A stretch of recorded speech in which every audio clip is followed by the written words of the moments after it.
In a forgotten town where rain always seemed to fall heavier on broken roofs and hope was thinner than the walls of the old wooden houses, 18-year-old Alara lived alone in a tiny cabin at the edge of a dying road, surviving on scraps, kindness, and stubborn courage after her parents had died in a tragic factory collapse years earlier, leaving her nothing but debts and a heart that still believed in doing what was right, even when the world gave her no reason to. And on one cold storm-filled night when the wind howled like it was grieving too, a tall weary man holding the hand of a small boy knocked on her door, their clothes soaked, their eyes tired, and though every instinct told her to be afraid because poor girls with nothing were easy targets in cruel worlds, something in the child's trembling fingers and the man's exhausted face made her open the door and whisper, "You can stay for one night," not knowing that the man she had just welcomed into her home was Alexander Royce, the billionaire CEO of Royce Global Industries, a man whose name dominated boardrooms and business magazines but who tonight was just a father trying to protect his son from danger.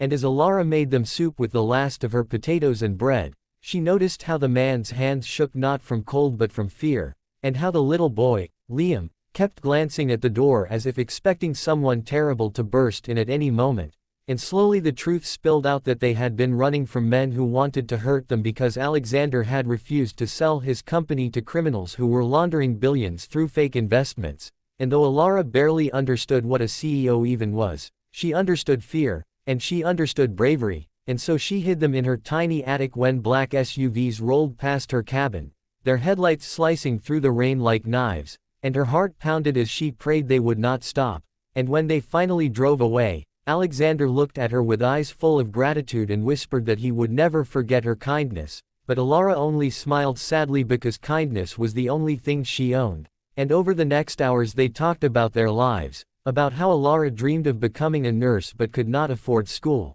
and how Alexander had built an empire but somehow lost the woman he loved and almost lost his son too. And in that fragile night between poverty and power, something deep and human connected them. And when morning came and the danger seemed to have passed, Alexander left quietly, giving Alara nothing but a folded note that said, "You have no idea what you've done for me," and she thought that was the end of it, until weeks later when men in expensive suits arrived at her cabin not to threaten her but to change her life. Because Alexander had been watching her from afar and discovered her debts, her lost parents, her hidden dreams, and he decided that a girl who could give her last meal to a stranger deserved a future. So he paid off her debts, sent her to school, and gave her a small job at his company without ever telling her who he really was. And Alara believed it was just luck until she met Alexander again in the grand lobby of Royce Global and nearly fainted when she realized the poor tired man she had fed soup to was actually one of the most powerful men in the country,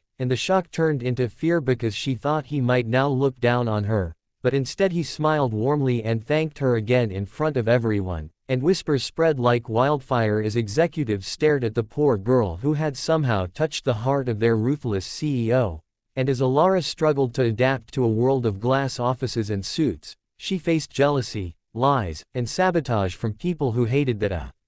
nobody had gained the CEO's favor. And when she was framed for stealing company money and nearly arrested, Alexander stood up for her publicly, risking his reputation to protect her just as she had protected him. And the truth came out that powerful enemies inside his company had been trying to destroy both of them, and together they fought through betrayal, court battles, and dangerous threats, growing closer with every hardship. And little Liam grew attached to Alara, calling her his angel. And in moments of quiet Alexander realized that the girl who once gave him soup in a shack had given him something far greater: hope. And when Alara finally graduated and became a nurse, she used her salary not to buy luxury but to open a free clinic for poor families, proving she had not changed even when the world tried to. And Alexander, who had spent his life surrounded by gold but starved of love, fell for her kindness slowly and deeply. And one evening under the same rain that had once brought them together, he confessed that he loved her not for her beauty or her humility, but for her heart. And though she was afraid of the gap between their worlds, she realized love had already crossed it long ago, and the poor girl who once had nothing found herself with a family, a purpose, and a future brighter than she ever imagined, all because she opened her door to a stranger for one single night.